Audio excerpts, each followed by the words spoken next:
I never planned to be the wife of a billionaire. My world was simple, cleaning offices at night while dreaming of saving the orphanage that raised me. But when I learned my childhood home faced eviction, desperation led me to a deal with the devil. Smith Carter, CEO of Carter Tech, needed an image makeover after his scandal. I needed $2 million. The solution? A marriage contract. 2 years of pretending to be his devoted wife. What started as a cold business arrangement ignited into something dangerous the moment his lips touched mine. Our wedding night shattered all the rules we had carefully established. His penthouse was meant to be my gilded cage, but instead became the battleground where our worlds collided. His corporate empire versus my humble beginnings. His emotional walls versus my unexpected passion. Society mocked us, his business rivals threatened us, but something real was growing between us, something neither of us had bargained for. I was just the janitor who cleaned his office after hours. He was the ruthless businessman who thought he could buy everything, including love. But when my heart betrayed me by falling for the man behind the money, I faced an impossible choice. Stay in a marriage where I might always be seen as a transaction, or walk away from the one person who made me feel truly seen. My name is not important. My story is what matters. How I married my billionaire boss to save my orphanage, but ended up melting his cold heart by showing him what real passion feels like. Before we start the video, buckle up, get ready, and subscribe for a special surprise tomorrow. I sang softly as I pushed my cleaning cart through the empty hallways of Carter Tech. At 2 a.m., the towering glass headquarters was a different world, silent and dimly lit, so unlike the bustling tech playground it became during daylight hours. My voice echoed slightly against the sleek walls as I moved through the executive floor, careful not to disturb the pristine silence too much. Who owns the night? We own the night, I hummed, a little lullaby I used to sing to the younger children at Oakland Home for Children. The mop made gentle swishing sounds against the polished floor as I worked. Night shift janitorial wasn't glamorous, but it paid just enough to cover my tiny apartment's rent and send a little money back to the orphanage each month. The executive suites were always my last stop. Most cleaning staff avoided them. Too much pressure, too many important things that could be accidentally disturbed. But I preferred the quiet dignity of these rooms. The large windows offering sweeping views of San Francisco's glittering nightscape. Sometimes in these moments alone, I would pretend I belonged here. My phone vibrated in my pocket. A text from Maria, the night supervisor at Oakland Home, was never good news at this hour. "Elena, we need to talk. Board meeting tomorrow. It's not good." My stomach twisted. The orphanage had been struggling for years, but lately things had gotten worse. Budget cuts, building code violations, and a property developer circling like a vulture. I slipped the phone back into my pocket, trying to push away the gnawing worry as I wheeled my cart toward the final office on my route. The nameplate gleamed in the low light. Smith Carter, CEO. His office was twice the size of my apartment, with floor-to-ceiling windows and furniture that probably cost more than I'd make in a lifetime. I quickly emptied the single paper cup in his trash can, wiped down surfaces, and moved to vacuum the plush carpet. Just as I switched on the vacuum, the door opened. I froze, my heart jumping into my throat. Smith Carter himself stood in the doorway, his tall frame silhouetted against the hallway light. His presence was immediate and overwhelming. Dark hair perfectly styled despite the late hour, suit unwrinkled, expression cold and calculating. I'd seen him before, of course, his face plastered across company newsletters and business magazines, but never in person. "I didn't realize anyone would be here," he said, voice sharp with irritation. I switched off the vacuum. "I'm sorry, Mr. Carter. Night cleaning crew. I can come back later." He walked into the room, setting his briefcase on the desk. "No, continue. I'll be here for a while." My hands trembled slightly as I resumed vacuuming, hyper-aware of his presence as he settled behind his desk and began typing on his laptop. I tried to make myself invisible, but in the silence of the night, Every move seemed amplified. When I finished vacuuming, I quickly gathered my supplies, eager to escape his intimidating presence. "You were singing," he said suddenly, not looking up from his screen. I stopped. "I'm sorry?" "When I was coming down the hall, you were singing." His eyes finally lifted to mine, dark, intense, evaluating. "It won't happen again, sir." Something in his expression shifted, almost imperceptibly. It wasn't a complaint. He returned to his work, effectively dismissing me. I hurried out, heart pounding inexplicably. Back in the staff locker room, I changed out of my gray uniform jacket and gathered my few belongings. The night supervisor signed me out with barely a glance. The bus ride home was nearly empty at 3 a.m. I leaned my head against the window, watching the city blur past as my mind turned back to Maria's text. The orphanage had been teetering on the edge of closure for months now. Without major funding, the children would be separated and distributed throughout the system. My tiny studio apartment welcomed me with familiar shabbiness. A secondhand futon serving as both bed and couch, a kitchenette with a temperamental hot plate, and a bathroom so small I could touch all 4 walls while standing in the center. But it was mine, and after growing up with 40 other children, the privacy still felt like luxury. I showered quickly, letting the lukewarm water wash away the smell of cleaning products. As I settled onto my futon, I opened my laptop to check my savings account.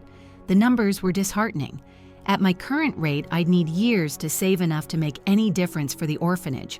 Sleep eluded me as I stared at the ceiling, calculating and recalculating, trying to find money that simply wasn't there. By dawn, I had resolved to pick up extra shifts and cut back even further on my own expenses. It wouldn't be enough, but it was all I could do. I arrived at Oakland Home for Children just after 9 a.m. The building is familiar to me as my own reflection. The peeling paint and sagging porch couldn't hide the warmth inside. Children's laughter echoed from the backyard as I made my way to Maria's office. Her expression confirmed my fears before she spoke a word. "The developer made an offer," she said, gesturing for me to sit. "The board is considering it." "They can't sell," I protested. "Where will the children go?" "Scattered throughout the system." Maria looked as devastated as I felt. "We need $2 million to bring the building up to code and secure our financial future. Without it, we have no choice." $2 million. The figure hung in the air between us, impossibly large. "How long do we have?" I asked. 1 month, maybe less." I left the orphanage with a heaviness in my chest that felt physical. $2 million might as well be $2 billion. It was an insurmountable sum for someone like me. That night, I returned to Carter Tech, moving through my cleaning routine mechanically, my mind still churning with calculations and impossible scenarios. When I reached the executive floor, I was startled to find it buzzing with activity despite the late hour. Men in expensive suits huddled in conference rooms, their voices hushed but urgent. As I cleaned the glass walls of a meeting room, I couldn't help overhearing fragments of conversation. "The scandal is gaining traction. Board is concerned. Need to rehabilitate his image immediately." I moved on quickly, not wanting to be caught eavesdropping. But as I approached Smith Carter's office, I heard my name. "The cleaning girl, Elena. Send her in." The press release went out at exactly 3 p.m. By 3:05, my phone was ringing nonstop. By 3:30, reporters had gathered outside my apartment building. By 4 p.m., Jessica Ward arrived with 2 security guards to escort me to a waiting car. "We anticipated this reaction," she said calmly as we pushed through the crowd of shouting journalists. "The narrative is already taking shape. Billionaire CEO falls for humble cleaning staff. It's perfect." I slouched in the back seat of the luxury SUV, watching my old life recede in the rear window. "Does Smith know you're bringing me to him now?" "Of course. The engagement story needed details, so we said you've been secretly dating for 3 months. We need photographs of you together immediately." Jessica tapped rapidly on her tablet. Your things are being packed and moved as we speak." Panic rose in my chest. All my belongings? I should be there to supervise. Jessica didn't look up.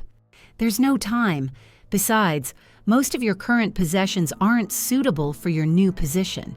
We've arranged a complete wardrobe for you."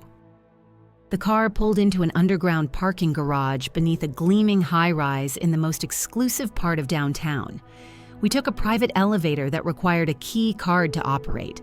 When the doors opened, we stepped directly into a penthouse apartment with floor-to-ceiling windows offering a panoramic view of the city and bay beyond. Smith stood near the windows on the phone. He acknowledged our arrival with a brief nod but continued his conversation. Jessica guided me through the vast open space. "This is the main living area. Kitchen is through there, fully stocked, though Smith usually has meals prepared. Your bedroom suite is on the right. His is on the left. The housekeeper comes daily except Sundays." I followed her in a daze, trying to absorb the staggering luxury around me. Everything was sleek, modern, and impeccably designed in shades of gray, white, and black. Nothing felt lived in. It was like walking through an architectural magazine spread. My suite was larger than my entire apartment, with a walk-in closet already filled with designer clothing, tags still attached. The bathroom featured a shower that could fit 6 people and a tub that resembled a small pool. "The stylist will arrive in an hour to prepare you for tonight," Jessica continued. "The engagement party is at 8. "Engagement party?" I echoed. "Tonight?" "We're accelerating the timeline. The wedding is on Saturday." "This Saturday?" "That's 4 days from now." Jessica finally looked up from her tablet. "Is that a problem?" I thought of the contract I'd signed, the money already transferred to the orphanage. Number no problem. "Good. Smith will meet with you before the event to align on your story." She handed me a folder.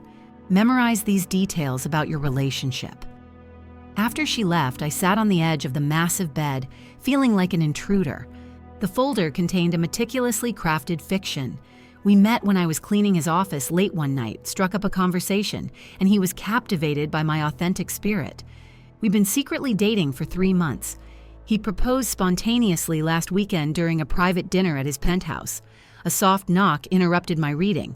Smith entered without waiting for a response. "The story is spreading faster than expected," he said, standing stiffly near the door. "The board is pleased with the public response." I set the folder aside. "So this is working." "So far." He glanced around the room, avoiding direct eye contact. "Is everything satisfactory?" "It's all very expensive." A hint of a smile touched his lips. An accurate observation. He moved toward the door, then hesitated. "The stylists will be here soon. They'll help you prepare for tonight." "Smith," I said, stopping him, "don't you think we should talk? Get to know each other a little if we're about to get married?" He turned back, assessing me with that calculating gaze. "What would you like to know?" "Anything. Your favorite color, what you like to eat, whether you have any family." "Black. Whatever my chef prepares. And no family." He paused. "Your turn." "Blue. Anything with rice. And you know about the orphanage already." Smith nodded, seeming uncomfortable with the personal exchange. "We'll have time for more of this later. Right now, we need to focus on tonight." The stylists arrived promptly, a team of 3 women who descended on me like benevolent vultures. They trimmed my hair, applied makeup, manicured my nails, and dressed me in a midnight blue gown that probably cost more than I'd earned in the past year. When they finished, I barely recognized the woman in the mirror. Smith was waiting in the living room, immaculate in a black tuxedo. Something flashed in his eyes when he saw me. Surprise, perhaps, or approval. "You clean up well," he said. "So do you," I replied, trying for a light tone. He approached and opened a small velvet box, revealing a diamond ring that caught the light in dazzling rainbows. "This is necessary for tonight." As he slid the ring onto my finger, our eyes met. For a moment, I glimpsed something beyond the cold businessman. Uncertainty, perhaps. Vulnerability. Then it was gone. masked behind his usual controlled expression. "Remember," he said quietly, "for the next 2 years, we're in love. Deeply, convincingly in love. I remember." The engagement party was held at an exclusive rooftop venue overlooking the city. Hundreds of guests in formal attire mingled beneath crystal chandeliers, all turning to stare as we entered. Smith placed his hand on the small of my back, guiding me through the crowd with practiced ease. "Smile," he murmured. "They're all watching." I forced my lips upward, gripping his arm tightly. "Everyone here knows this is fake, don't they?" Number only Jessica, the legal team, and 2 board members know the truth. Everyone else believes we're genuinely engaged. Before I could respond, we were surrounded by well-wishers, business associates, society figures, celebrities. I smiled and nodded as Smith smoothly fielded questions about our relationship, his hand never leaving my waist.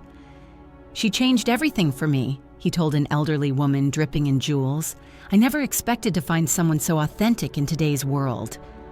I marveled at how convincing he sounded, how his eyes softened when he looked at me. If I hadn't known better, I might have believed him myself. As the night wore on, I began to understand the true scale of Smith's world. These people controlled industries, influenced policy, shaped the very fabric of society, and they all deferred to him, this man who had purchased a wife as easily as others might buy a car. "You're doing well," he whispered during a momentary reprieve. "They're convinced. Are they? Or are they just too polite to question why a billionaire would marry his janitor?" Something like respect flickered in his eyes. Both, perhaps. But it doesn't matter. The narrative is taking hold. By the time we returned to the penthouse, I was exhausted from maintaining the charade. Smith loosened his tie as soon as the door closed behind us. "Get some rest," he said. "Tomorrow we'll be busier. The wedding planner arrives at 9. I slipped off my heels, suddenly aware of how bizarre this situation truly was. "Smith, are you sure about this? All of it?" He regarded me steadily. "The contract is signed, the money transferred. We're committed now." As I turned toward my bedroom, he added, "Elena, thank you for today. You exceeded expectations." It wasn't romantic or warm, but coming from Smith Carter, it felt almost like praise. The wedding was a blur of activity, orchestrated with military precision by Jessica and her team. I had no input on the flowers, the menu, or the guest list. My only task was to appear radiantly in love and appropriately grateful for my extraordinary good fortune. The ceremony took place in the garden of Smith's vineyard estate in Napa Valley. I wore a custom gown that felt like wearing clouds, though I'd secretly replaced the designer shoes with my worn sneakers at the last minute. A small rebellion only Smith noticed, his eyebrow raising slightly when he glimpsed them during the ceremony. "You may kiss your bride," the officiant announced to the small gathering of 50 elite guests. Smith leaned forward, his lips brushing mine in a practiced, photo-perfect kiss that conveyed nothing beyond obligation. I forced my eyes to shine with manufactured adoration as cameras clicked around us. "Well done," he murmured as we walked back down the aisle, his hand firmly clasping mine. After returning to the penthouse as Mrs. Carter, life settled into a strange routine. During the day, Smith worked at Carter Tech, while I learned to navigate my new role. A social secretary appeared each morning with my schedule. Charity lunches, shopping appointments, social engagements designed to showcase Smith's reformed image as a devoted husband. At night, we existed in parallel in the vast penthouse, rarely crossing paths except when required for public appearances. Smith often worked until midnight or later, sometimes not returning at all. 2 weeks after the wedding, I found myself alone in the penthouse at 10 p.m., staring out at the glittering city below. The space still felt like a hotel suite, impersonal and sterile. On impulse, I ordered takeout from a small Filipino restaurant I used to frequent near my old apartment. When the food arrived, I spread it across the sleek dining table, the fragrant steam and colorful dishes, a stark contrast to the monochromatic perfection of the penthouse. I was halfway through my meal when the elevator doors opened and Smith stepped out looking tired. He paused, eyeing the spread with surprise. "What is this?" "Dinner," I said simply. "Have you eaten?" After a moment's hesitation, he set down his briefcase and joined me at the table. I pushed a container toward him. "Chicken adobo, try it." He took a tentative bite, then another. "It's good. Very different from the usual catering. Real food usually is." I watched him eat, realizing it was the first time we'd shared a meal alone together. Hard day? Complicated negotiations with Chinese investors. He helped himself to more rice. "How was your day?" "I had lunch with 3 women who spent the entire time trying to figure out what you see in me." His eyes met mine. "What did you tell them?" "That you fell for my enchanting personality and stunning intellect." To my surprise, he laughed, a genuine sound I'd never heard from him before. An accurate assessment. The moment felt surprisingly normal. 2 people sharing a meal and conversation at the end of a long day. For a brief instant, I could almost forget the contractual nature of our relationship. The next morning, I decided the penthouse needed changing. It reflected nothing of the people supposedly living there. No personal touches, no warmth, nothing but expensive minimalism. While Smith was at work, I ordered colorful pillows for the stark gray sofa, hung a vibrant painting by a local artist in the entryway, and filled a previously empty bookshelf with novels I'd loved for years. When Smith returned that evening, he stopped abruptly in the entryway, taking in the changes. "What have you done?" I stood my ground, made it look like someone actually lives here. If we're supposed to be convincingly married, we can't live in a showroom. He walked slowly around the space, examining each edition. Finally, he picked up one of the books. East of Eden. "You've read Steinbeck?" "It's one of my favorites." I waited for him to object to the changes, to remind me that this wasn't really my home. Instead, he nodded slowly. "My mother loved this book." The mention of his family caught me off guard. He never spoke of personal matters. "You told me you didn't have family." "I don't. Not anymore." He replaced the book carefully. "The changes are acceptable." It wasn't enthusiastic approval, but it was permission to continue. Over the next few weeks, I gradually transformed the penthouse, introducing plants, artwork, and comfortable furniture. Smith never commented directly, but I noticed him spending more evenings at home, sometimes reading in the new armchair I'd placed by the window. 1 month into our marriage, I visited the orphanage for the first time since the wedding. The transformation was already underway. New roofing, updated electrical systems, fresh paint. Maria greeted me with tears and a fierce hug. "You saved us," she whispered. "Whatever your reasons for marrying him, you saved all of us." The children surrounded me, excited to show off their new books and art supplies. As I sat on the floor helping a young girl with her drawing, a familiar voice came from the doorway. "So, this is where you disappear to every Tuesday." Smith stood in the threshold, looking distinctly out of place in his tailored suit among the cheerful chaos of the orphanage. "Smith," I said, surprised, "how did you know I was here?" "Security protocol, I always know where you are." He scanned the room, his expression unreadable. I wanted to see what $2 million bought. Maria approached, extending her hand. "Mr. Carter, we can't thank you enough for your generosity." "Thank my wife," he replied, still observing the children. "It was her condition for our arrangement." I caught his arm, pulling him slightly aside. "Our arrangement?" "Marriage," he corrected smoothly. "Everything looks in order here. I'll wait in the car." As he turned to leave, a small boy tugged at his sleeve. "Are you Elena's prince? Like in the stories?" Smith looked genuinely startled. After a moment, he crouched down to the child's level. "What's your name?" "Miguel. I'm 6. "Well, Miguel, I'm not exactly a prince, more like a CEO." "What's that?" "It means I run a company, a big one." Miguel considered this seriously. "But you married Elena, and she's the prettiest and nicest, so you must be important." Something shifted in Smith's expression, a softening around the eyes, a slight release of his perpetual tension. She is rather nice, isn't she? And yes, very pretty. When he glanced up at me, I saw something I'd never expected, genuine warmth in those usually cold eyes. On the drive back to the penthouse, Smith was unusually quiet. Finally, he spoke. "You didn't tell me your involvement with the orphanage was so personal." "You didn't ask," I replied. "Besides, it was all in my background check, wasn't it?"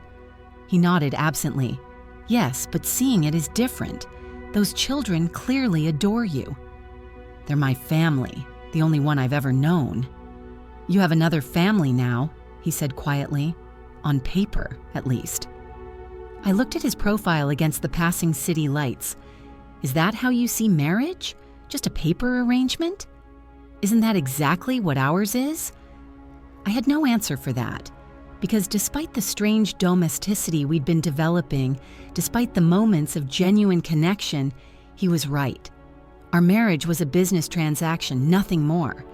Yet as we rode in silence back to our shared home, I couldn't help wondering if either of us truly believed that anymore. That night, I couldn't sleep. The conversation with Smith kept replaying in my mind. Paper arrangement, business transaction. The cold reality of our situation contrasted sharply with the genuine warmth I'd glimpsed when he spoke with Miguel.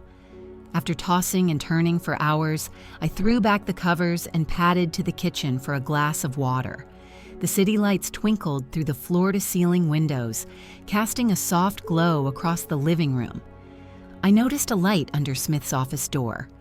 I hesitated, then knocked softly. "Come in," he called.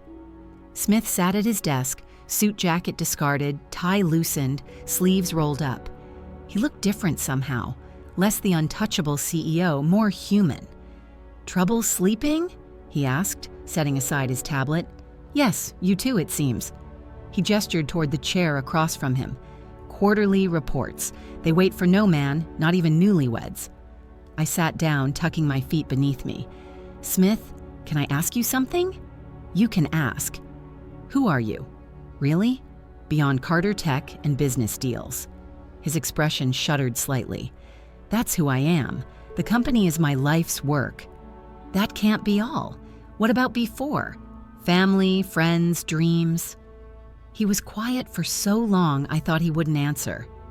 "My father built Carter Tech from nothing. He died when I was 19, leaving me a struggling company and a mother with expensive medical needs. I dropped out of college to take over. My mother died 2 years later. Since then, it's just been me and the company." The simple recitation of facts held volumes of unspoken pain. "I'm sorry. Don't be. It made me who I am." "And who is that?" Beyond the CEO, everyone fears.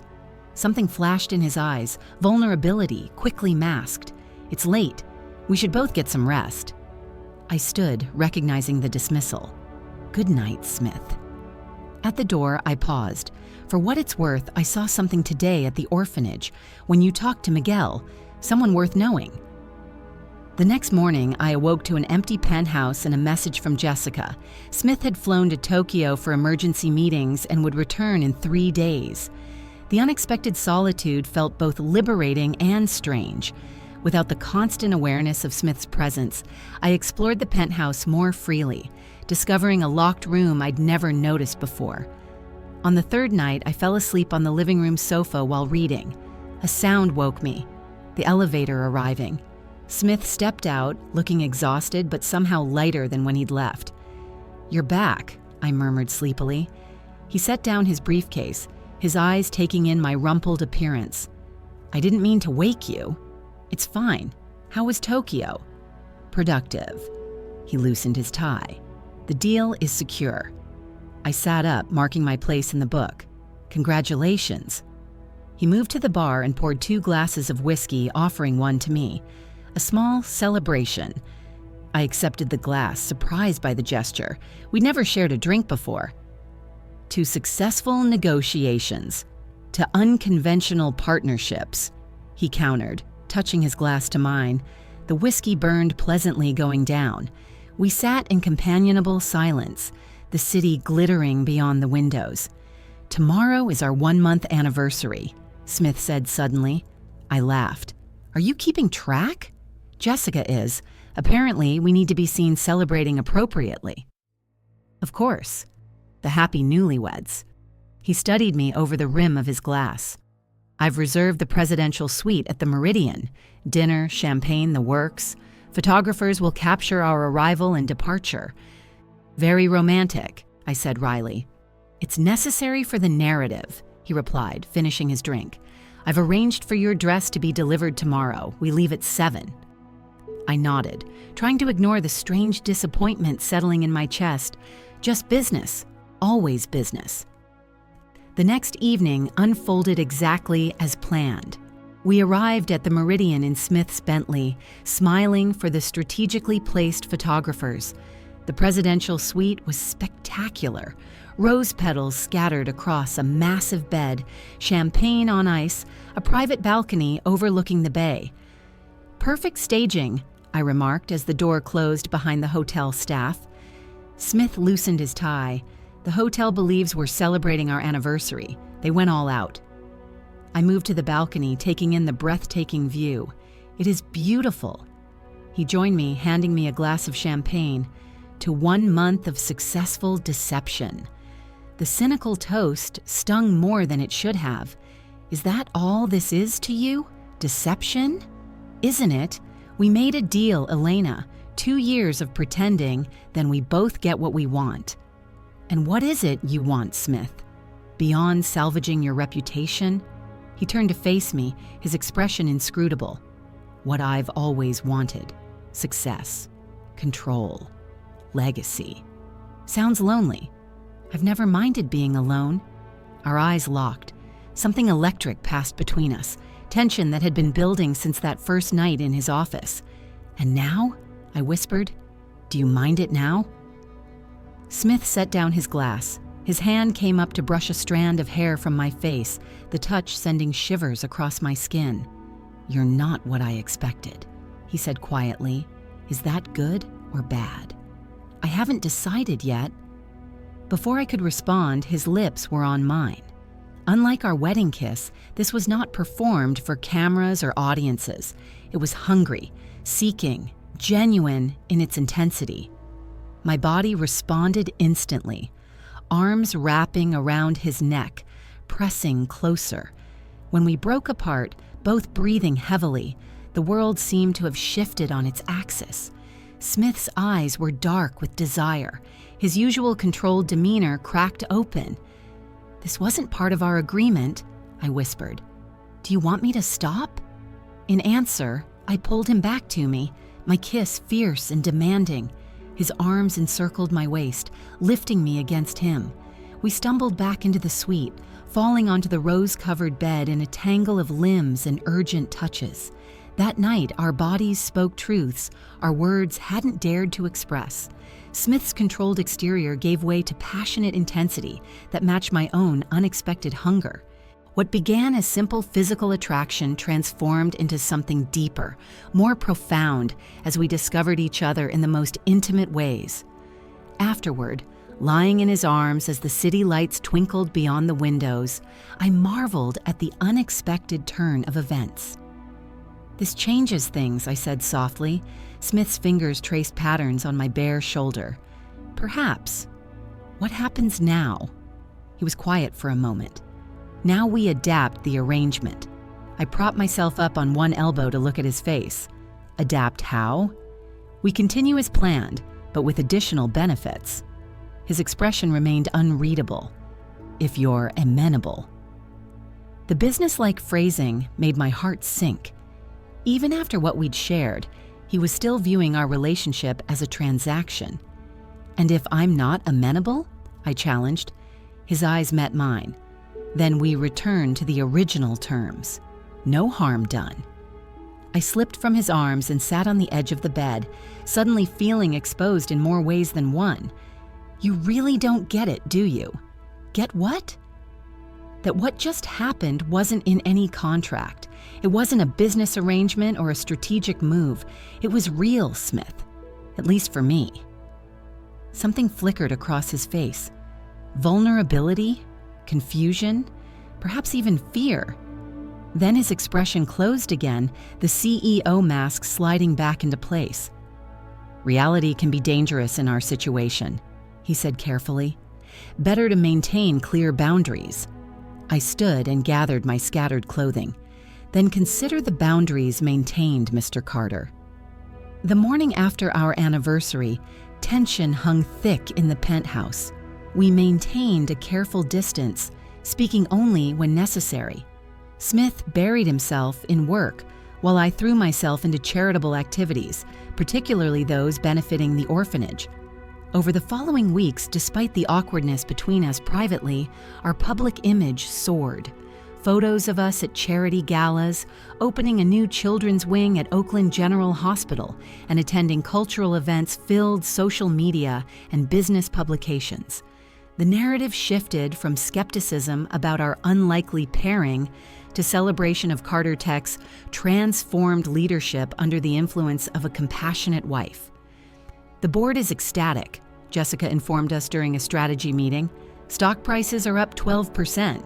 The insider trading allegations have all but disappeared from public discourse." Smith nodded, professional as always. "Excellent. What's next?" "The Carter Foundation Gala is in 3 weeks. It's your biggest public appearance of the year. Elena will need to be front and center as co-chair." I looked up from my notes. "Co-chair? I don't know anything about running a gala." "You'll learn," Smith said simply. "It's important." After Jessica left, I confronted him. "You could have asked me before volunteering me for such a visible role. It's part of your contractual obligations. Public appearances as my wife.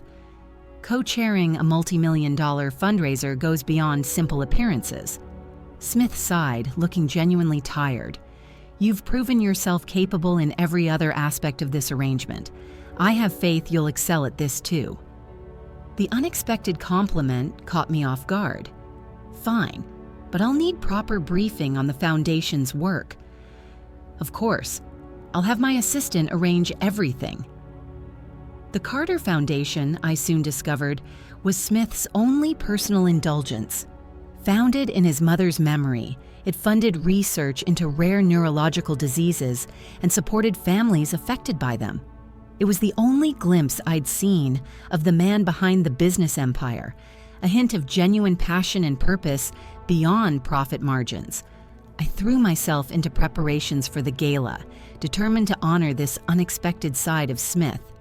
I arranged for children from the orphanage to perform at the opening, selected menu items that represented healing and hope, and personally called past donors to encourage increased support. 2 days before the event, I was reviewing seating arrangements when Smith's personal assistant, Marcus, approached, looking uncomfortable. "Mrs. Carter, there's someone here to see you. She's insistent." Before I could respond, a striking woman with sleek blonde hair and razor-sharp cheekbones strode into the room. She wore a designer suit that probably cost more than my entire previous year's salary, and her perfect features were arranged in a look of barely disguised contempt.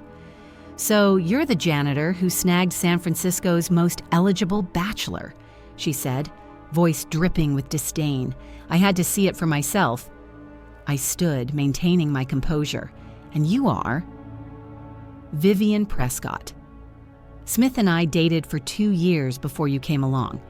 She made a show of examining me from head to toe. I must say, his taste has certainly changed. Marcus hovered anxiously. "Should I call security, Mrs. Carter?" "That won't be necessary," I said calmly. "Ms. Prescott was just leaving." Vivian laughed, the sound like breaking glass. "Oh, I'm not going anywhere. Not until I understand what Smith sees in you. It must be impressive between the sheets, because it certainly isn't your pedigree or connections." I met her gaze steadily. "My relationship with my husband is none of your business." "Relationship?" She raised a perfectly sculpted eyebrow. "Is that what you call this arrangement?" My heart stuttered. "I don't know what you're implying." "Please, the business deal, the contract, The $2 million payment. She smiled at my shocked expression. Oh yes, I know all about it. Smith and I still have mutual friends on the board, very indiscreet after a few drinks. Marcus cleared his throat. Mrs. Carter, should I call Mr. Carter? Yes, I said, not taking my eyes off Vivian. Tell him it's urgent. After Marcus left, Vivian circled me like a predator. You know he'll never truly care for you. Smith doesn't have it in him to love anyone. His mother's death broke something in him. I would know. I tried for 2 years to reach him. Despite myself, I felt a pang of sympathy for this woman. I'm sorry things didn't work out between you. Save your pity, she snapped. I'm here to warn you. The board may be pleased with your little charade for now, but they're fickle. When the novelty wears off, they'll pressure him to find someone more appropriate, someone with connections and influence who can actually benefit the company. Someone like you. Precisely. Her smile was predatory. So enjoy your moment in the spotlight, Elena. It won't last. The elevator doors opened and Smith strode in, his expression thunderous. He stopped short at the sight of Vivian. What are you doing here? He demanded. Vivian's demeanor shifted instantly, softening into practiced vulnerability. Smith, darling, I was just getting to know your new wife. She's charming, in a provincial sort of way. Smith moved to stand beside me, his presence solid and reassuring. I believe you were asked to leave. Don't be cold, darling. We have too much history for that. She touched his arm familiarly. I watched Smith's face, wondering if there were still feelings there. To my surprise, he recoiled from her touch. Security will escort you out, he said flatly, pressing a button on his phone. Don't contact Elena again. As 2 security guards appeared to remove her, Vivian called over her shoulder. Ask him about the board meeting last week, Elena. Ask him what they're saying about you. When she was gone, Smith turned to me. I apologize for that. Vivian can be difficult. What was she talking about? What happened at the board meeting? He hesitated.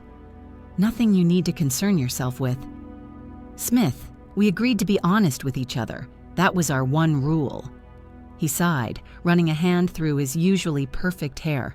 The board is extremely pleased with the public response to our marriage. Stock prices are up, the scandal has died down, and the company is performing better than ever. But some members expressed concern about your lack of business acumen and social connections. They suggested that once my image is fully rehabilitated, a more strategic partnership might better serve the company's long-term interests. The words landed like blows. They want you to divorce me and marry someone like Vivian. It doesn't matter what they want. Our contract is for 2 years. And after that? Is that your plan too? Trade up to someone more beneficial to Carter Tech? Something flashed in his eyes. That's not what I said. But it's what you're thinking. I turned away, gathering the gala papers. We should focus on the event. It's in 2 days. Smith caught my arm gently. Elena, wait. What Vivian said about me, about not being capable of caring, that's not true. I looked at him, searching for sincerity in those guarded eyes. Isn't it? You've kept every emotion carefully locked away since I've known you.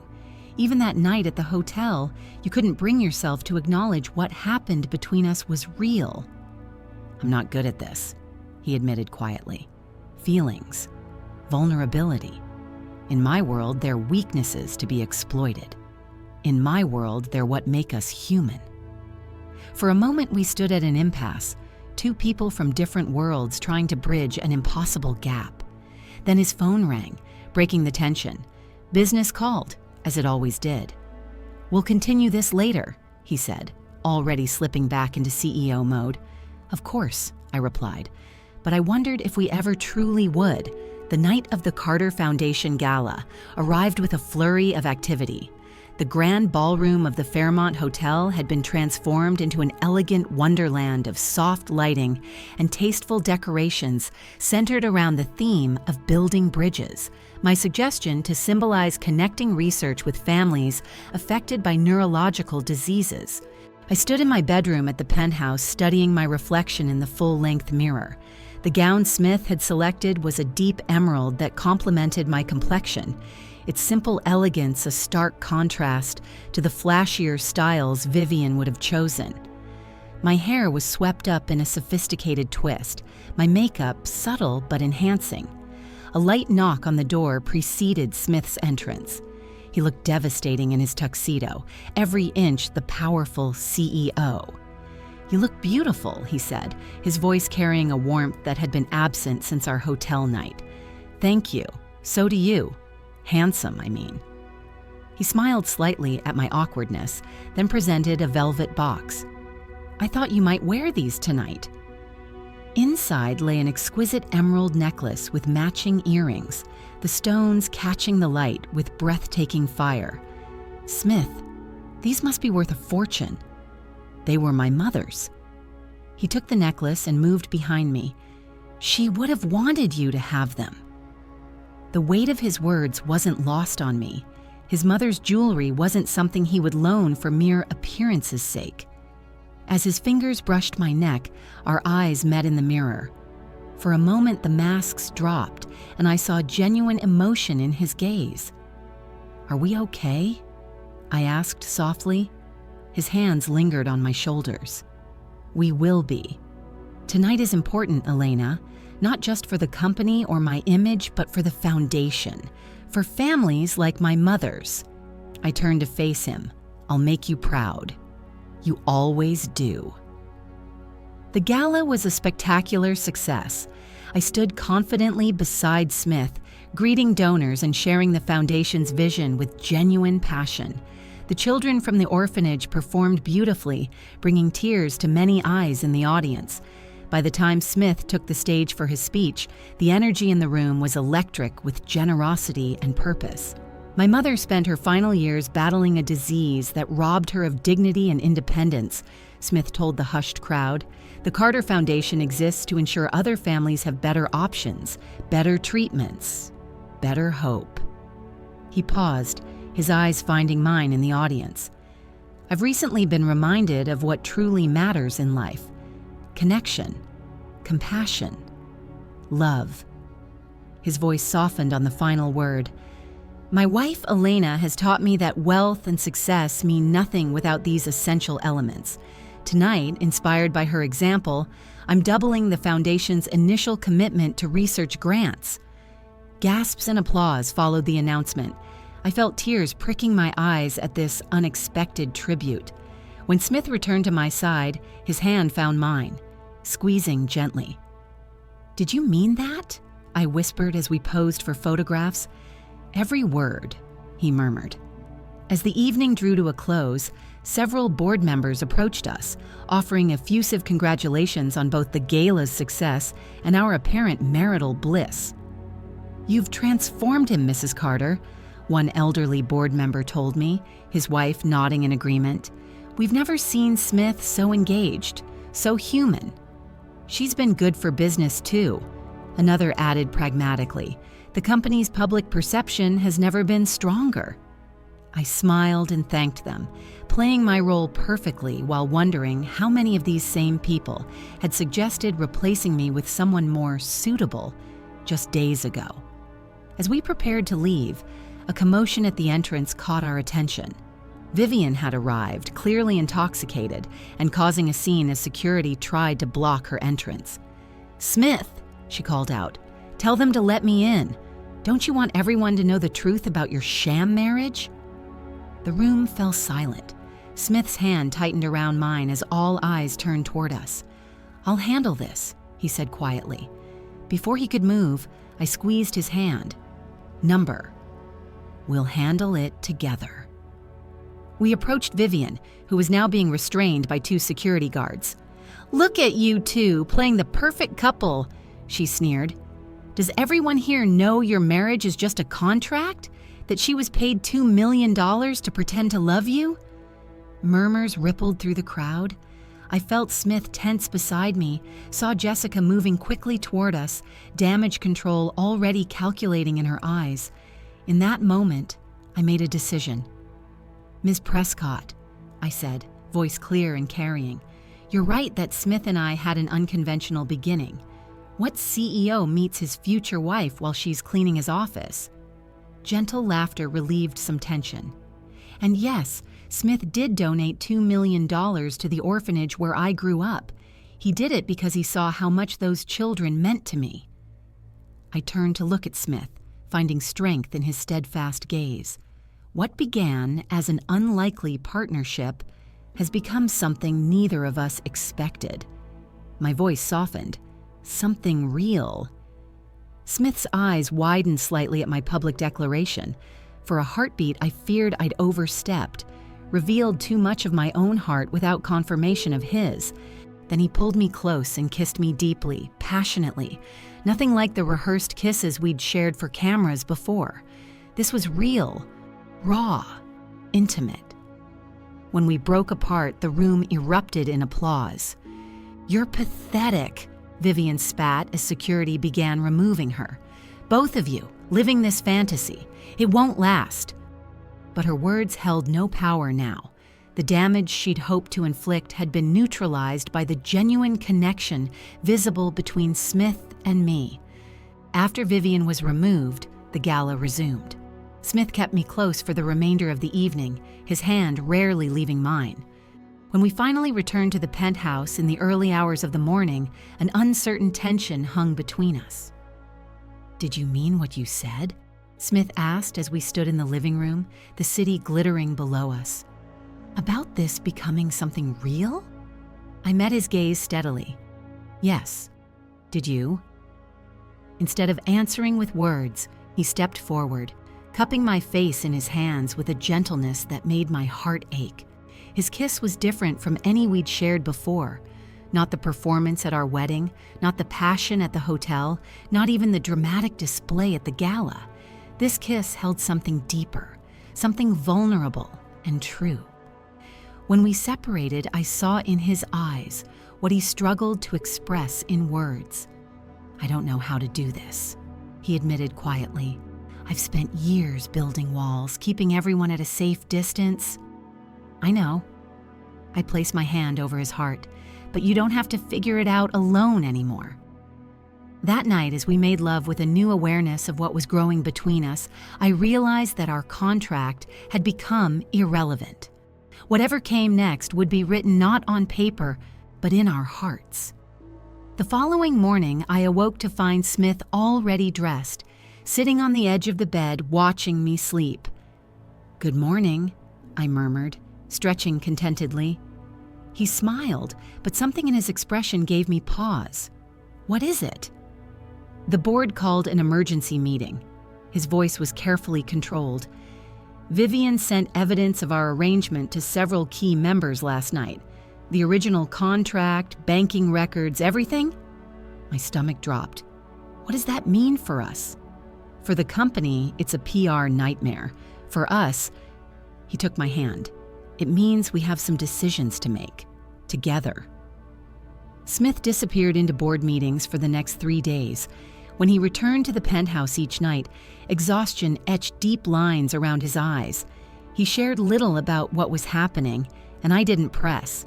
Instead, I made sure food was waiting, created a peaceful environment, and offered silent support. On the 4th night, I awoke to find his side of the bed empty. Following the soft glow of light, I found him in his office, staring out at the city, a glass of whiskey untouched beside him. "They want me to step down," he said without turning, sensing my presence. "Temporarily, at least, until the scandal passes." I moved to stand beside him, our reflections ghostly in the window glass. "Will you?" I built Carter Tech from near bankruptcy after my father died, 16 hours a day, 7 days a week for years. His voice was hollow. "It's been my entire identity." I rested my hand on his arm. "It's not all you are." He finally turned to me, vulnerability naked in his eyes. "Isn't it? Without Carter Tech, Who am I? You're Smith, the man who reads classic literature late at night, who visits an orphanage even though it makes him uncomfortable, who created a foundation to honor his mother. I squeezed his arm gently. You're the man I've fallen in love with. The words hung between us, unplanned but unmistakably true. Smith's expression shifted, surprise giving way to something deeper. I need some time, he said finally, to think, to figure out who I am beyond the company. I understand. Will you come with me? The question held a note of uncertainty I'd never heard from him before. I have a house in the Redwoods.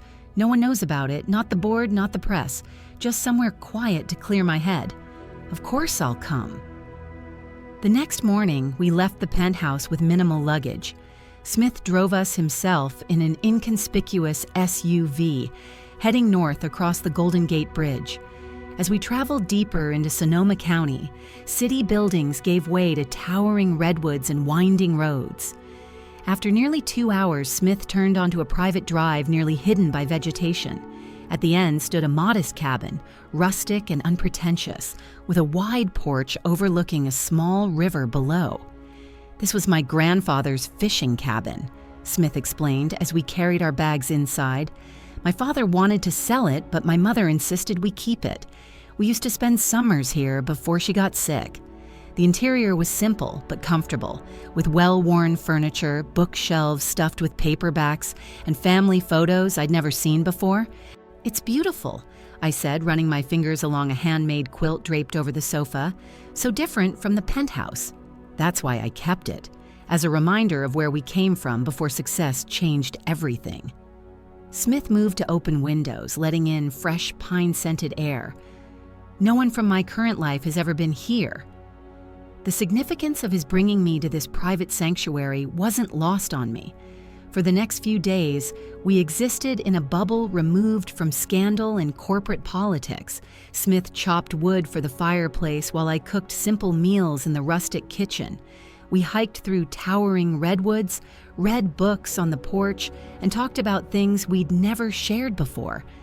I told him about my earliest memories of the orphanage, the constant feeling of being temporary, unwanted. He shared stories of his mother's illness, how he'd studied business textbooks in hospital waiting rooms, determined to save the company for her sake. She never saw Carter Tech succeed, he said one evening as we sat by the fire. Sometimes I wonder if she would approve of what it's become, what I've become. I think she'd be proud of the foundation, I offered, but maybe concerned you sacrificed your happiness for success. He was quiet for a long moment. Being here with you is the first time I've felt peace in years. That night, our lovemaking was different, slower, more tender, as if we were both finally allowing ourselves to be fully vulnerable. Afterward, lying in his arms, I felt a contentment I'd never known before. A week into our retreat, Smith received a call from Jessica. The board had voted. They wanted him back, but with conditions: more transparency, ethics oversight, and a careful explanation of our relationship to be crafted for public consumption. What did you tell her? I asked when he ended the call. That I need more time. He sat beside me on the porch swing. For the first time in my life, the company doesn't feel like the most important thing. I rested my head on his shoulder, watching the sunset filter through the trees. What does? He took my hand, interlacing our fingers. This, United States, building something real together. That night I woke feeling strange. A wave of nausea sent me rushing to the bathroom. When Smith found me there, concern etched on his face, I saw the calendar on the wall behind him and realized I was late. Very late. Are you all right? He asked, helping me back to bed. I think so. I hesitated, then met his eyes. Smith, I think I might be pregnant. He went completely still, his expression unreadable. Pregnant? It's possible. We weren't exactly careful that first night at the hotel, or since. He sat on the edge of the bed, running a hand through his hair. A baby. I know this wasn't part of our agreement, I said quickly. I understand if you need time to process. To my surprise, Smith laughed, the sound rusty but genuine. "Our agreement went out the window weeks ago, Elena. So you're not upset?" He took my hands in his.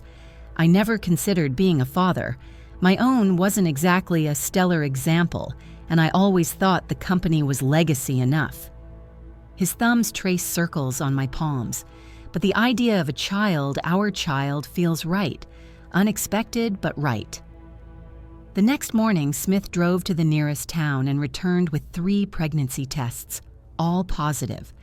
We sat on the porch, shell-shocked but increasingly excited as the reality sank in. "We should head back to the city," Smith said. "Get you proper medical care." "Not yet," I pleaded. "Just a few more days here before we face everything waiting for us back there." He agreed, and our remaining time at the cabin took on a dreamlike quality. We walked in the woods, talking about the future, making plans that had nothing to do with contracts or business arrangements. On our final morning, Smith knelt before me as I sat on the porch swing. "I want to do this properly," he said, taking my hands in his. "Elena, I fell in love with you despite all my careful plans and protective walls. When this baby is born, I want us to be a real family, not one created on paper. Will you marry me again, this time with no contracts, no audience, just us and what we feel for each other?" Tears filled my eyes. "But we're already married." "On paper, I want it to be real in every way." "Yes," I whispered. "I'd marry you 100 times over." As we prepared to return to San Francisco to face the board and the press and whatever consequences awaited, I felt no fear. Whatever came next, we would face it together. Our unexpected love stronger than any scandal. Our return to San Francisco was met with a media frenzy. News of our contract marriage had leaked spectacularly, with Vivian giving exclusive interviews detailing how the powerful CEO had purchased a wife to salvage his reputation. Outside Carter Tech's headquarters, reporters swarmed our car, cameras flashing like strobe lights. "Are you ready for this?" Smith asked, his hand protectively covering mine. "As long as we're together," I replied, drawing strength from his unwavering presence. The board meeting was tense, but surprisingly brief. Smith stood before the 12 members, his posture straight and confident. "Yes, our marriage began as an arrangement," he admitted without apology. "A decision made in haste during a crisis. What I didn't anticipate was falling in love with the remarkable woman who agreed to help me." Several board members exchanged skeptical glances. "Furthermore," Smith continued, "Elena is pregnant with my child. We intend to renew our vows privately and build our family away from the spotlight. To that end, I am stepping down as CEO of Carter Tech, effective immediately." Gasps echoed around the table. I gripped Smith's hand tighter, as surprised as everyone else by this announcement.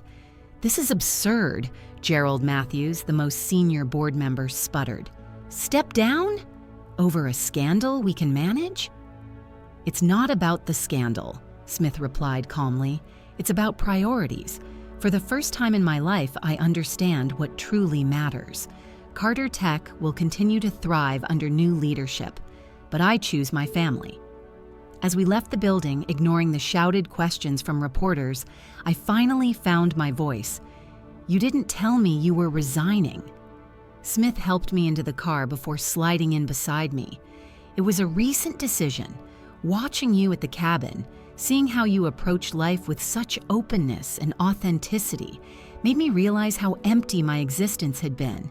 I don't want our child raised by a father who prioritizes quarterly reports over family dinners." "But the company is your legacy." He placed his hand gently on my still flat stomach. "Number this is my legacy now." We returned to the Redwood house the following week after Smith had transitioned leadership to his COO, and we'd endured a final round of press coverage.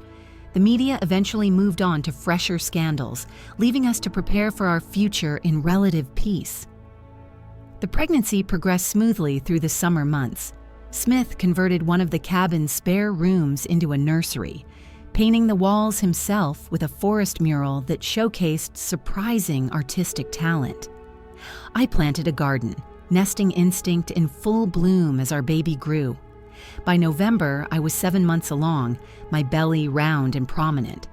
The nearest hospital was 40 minutes away, but my doctor assured us first pregnancies typically provided ample warning before delivery. We settled into a quiet routine, grateful for the privacy our remote location afforded. On the night of November 12th, a massive storm system moved into Northern California. Rain pounded the roof as wind howled through the redwoods. I woke just after midnight to a sharp pain lancing through my abdomen. "Smith," I gasped, clutching my stomach. He was instantly alert, years of crisis management serving him well. "Is it time?" "I think so, but it's too early, 2 months too early." Another contraction hit, stronger than the first. Smith helped me to the bathroom, then checked his phone. "No signal," he said, tension evident in his voice. "The storm must have knocked out the tower. I'll drive you to the hospital." But when we opened the front door, we found the access road completely blocked by a fallen redwood. The massive trunk lay directly across our only exit, impossible to move without heavy equipment. "Call 911, I urged as another contraction seized me. Smith tried the landline. Dead. He ran to check his satellite phone, our emergency backup. "The battery's dead. I forgot to charge it after the last hike." Panic flashed across his face, so foreign on the man who had once run a billion-dollar corporation with unflappable confidence. "Smith," I said, grasping his hand, "look at me. We can do this." "I can't deliver a baby. I don't know how." "Then we'll figure it out together." I managed a smile despite the intensifying pain. "Get the first aid kit and clean towels. Lots of towels." The next few hours passed in a blur of pain and determination. Smith transformed our bedroom into a makeshift delivery room, boiling water on the wood stove, gathering supplies, and helping me through increasingly powerful contractions. "I can see the head," he announced, voice steady despite the extraordinary circumstances. "Elena, you're doing brilliantly. Just a few more pushes." I bore down with all my strength, Smith's encouragement giving me courage. With a final, tremendous effort, our daughter slipped into the world and into her father's waiting hands.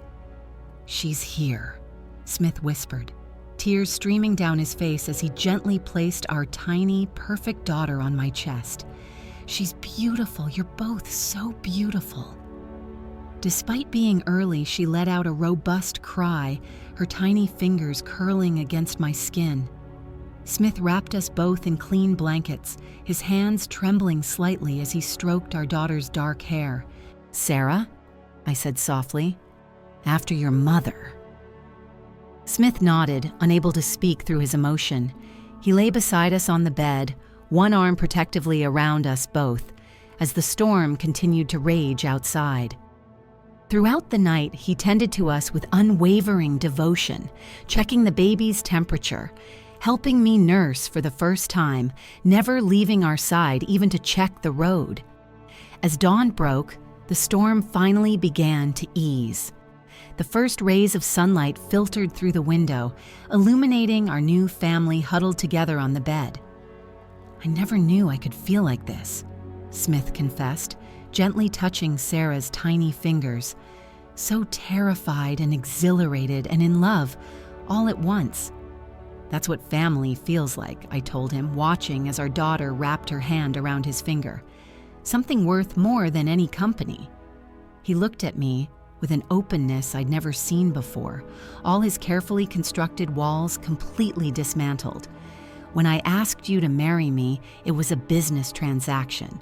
When I brought you here, it was to escape. But this moment, right now, is the true beginning of our lives together."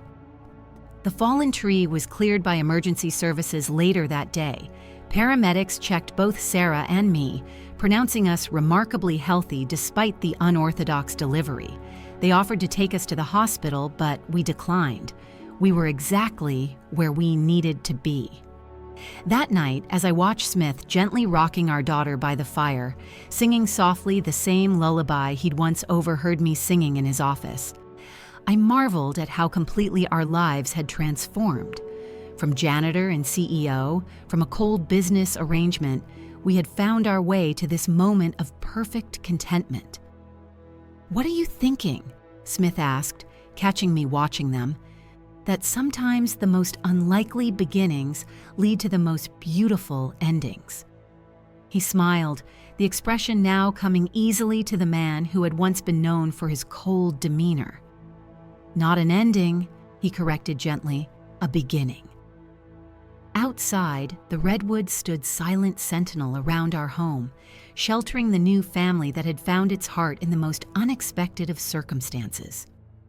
1 year later, the morning sun filtered through the redwood trees, casting dappled light across the expanded cabin we now called home.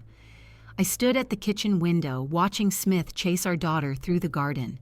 Sarah, with her father's intense dark eyes and my wild black hair, toddled determinedly between the raised vegetable beds, squealing with delight as Smith pretended he couldn't quite catch her.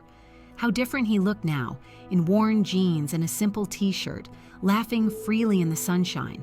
The sharp suits and severe expression of the CEO had given way to something far more precious, something real. "Got you!" Smith scooped Sarah up, spinning her around as she giggled uncontrollably. He caught me watching them and smiled, that special smile reserved only for us. The Carter Foundation offices had relocated to a modest building in Santa Rosa, close enough to our home for Smith to remain actively involved without sacrificing family time. The foundation had expanded its mission beyond neurological research to include support for orphanages throughout California, with Oakland Home for Children serving as its flagship project. As for Carter Tech, it thrived under new leadership. Smith maintained a position on the board but attended meetings remotely, rarely visiting San Francisco. The scandal of our arranged marriage had faded from public memory, replaced by occasional human interest stories about the tech mogul who chose family over empire. Vivian had moved to New York after her revelations failed to achieve her desired outcome. The last I heard, she was engaged to a hedge fund manager, apparently having found the strategic alliance she'd always wanted. Maria visited often, delighting in her role as Sarah's honorary grandmother. The children from the orphanage came for summer camping trips, filling our property with laughter and energy that healed something in both Smith and me. "What time do the renovations start today?" Smith asked, carrying Sarah inside for breakfast. 9. The contractor said they'll finish the extension by Christmas. I placed a plate of pancakes on the table, shaped like teddy bears for Sarah. We were adding 3 more bedrooms to the cabin, preparing to welcome foster children into our home. Smith's idea, surprisingly. He'd mentioned it casually one evening, saying that no child should grow up feeling unwanted, as I had, as he sometimes had, despite having parents. The doorbell rang, announcing Maria's arrival. She entered in a flurry of energy, bearing gifts and stories from the orphanage. "The new computer lab is up and running," she reported, accepting a cup of coffee. "Those kids are learning coding faster than I can keep up with." Smith nodded with satisfaction. "I'll come by next week to see if they need any additional resources." "And how's my little princess?" Maria asked, opening her arms to Sarah, who abandoned her pancakes to climb into Maria's lap. "Growing too quickly," I replied, watching my daughter with boundless love. "Hard to believe she'll be one next month." After breakfast, Smith took Sarah for her morning nap while I helped Maria unpack supplies for the afternoon's project. We were hosting a picnic for the older orphanage children, part of our mentorship program. When Smith returned, he found me sorting through photographs for Sarah's birthday album. "This one," he said, picking up a particular image. It showed the 3 of us in the hospital the day after Sarah's birth, when we'd finally gone in for a proper checkup. Exhausted but radiantly happy, we looked like any other new family, no trace of our unusual beginning visible. "She changed everything," I said softly. Smith's arm wrapped around my waist. "You changed everything." She was the culmination. We stood together, looking through the memories of our extraordinary journey. There was a photo from our vow renewal ceremony, held in the Redwood Grove with only Maria and a few children from the orphanage as witnesses. Another showed Smith teaching coding to teenagers at Oakland home. My favorite captured Smith asleep on the sofa, newborn Sarah sleeping peacefully on his chest, both with the same expression of complete contentment. The afternoon brought the cheerful chaos of teenagers exploring the property. Smith led a group on a hike to the river, while I supervised an art project on the expanded deck. One girl, recently arrived at the orphanage, sat slightly apart from the others, her posture reminiscent of my own defensive isolation years ago. I sat beside her, offering a paintbrush. "I know it's hard being the new one." She looked up, surprised. "Did Ms. Maria tell you about me?" "Number I grew up at Oakland home, too. I know what it feels like thinking you'll never belong anywhere permanently." Her fingers closed around the paintbrush. "Does it get better?" I gazed out at the scene before us. Smith was returning with the hiking group, Sarah perched on his shoulders, her small hands tangled in his hair. The home we'd built together radiated warmth and permanence. The life we'd created from an unlikely business arrangement had transformed into something neither of us could have imagined. "Yes," I told her with absolute certainty. "It gets better, sometimes in ways you could never predict." That evening, after the visitors had departed and Sarah was asleep, Smith and I sat on the porch swing, watching the sunset paint the redwoods gold.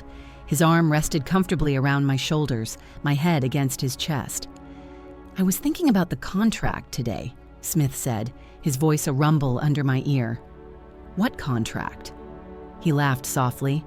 "Exactly. It seems impossible now that we began that way, that I once thought I could define and contain what was between us with legal language and terms." "Well, you were very focused on business back then." "I was hiding," he corrected, "from connection, from vulnerability, from life itself." His fingers traced patterns on my arm. "You saved me from that existence, Elena. You and Sarah." "We saved each other," I replied, thinking of the lonely janitor I'd been, cleaning empty offices in the middle of the night, dreaming of belonging somewhere. In the distance, the first stars appeared above the trees. From Sarah's room came the soft sound of her even breathing through the baby monitor. The scent of pine and earth surrounded us, so different from the sterile penthouse where our story began. "I would sign a new contract," Smith murmured against my hair, "one that promises a lifetime of this, of us." I turned in his arms, meeting his gaze in the fading light. The hard, calculating CEO was gone, replaced by a man who had learned to love completely, without reservation or condition. "Some things can't be contained in contracts," I said, touching his face gently. "Some things you can only show." As twilight deepened around our home in the redwoods, Smith pulled me closer, his kiss conveying everything words could not. From the most unlikely beginning, we had found our way to this perfect belonging, this family, this love that needed no legal language to define it. In the quiet of our sanctuary, with our daughter sleeping peacefully and our future stretching bright before us, we had everything we never knew we wanted, everything we never knew we needed: each other.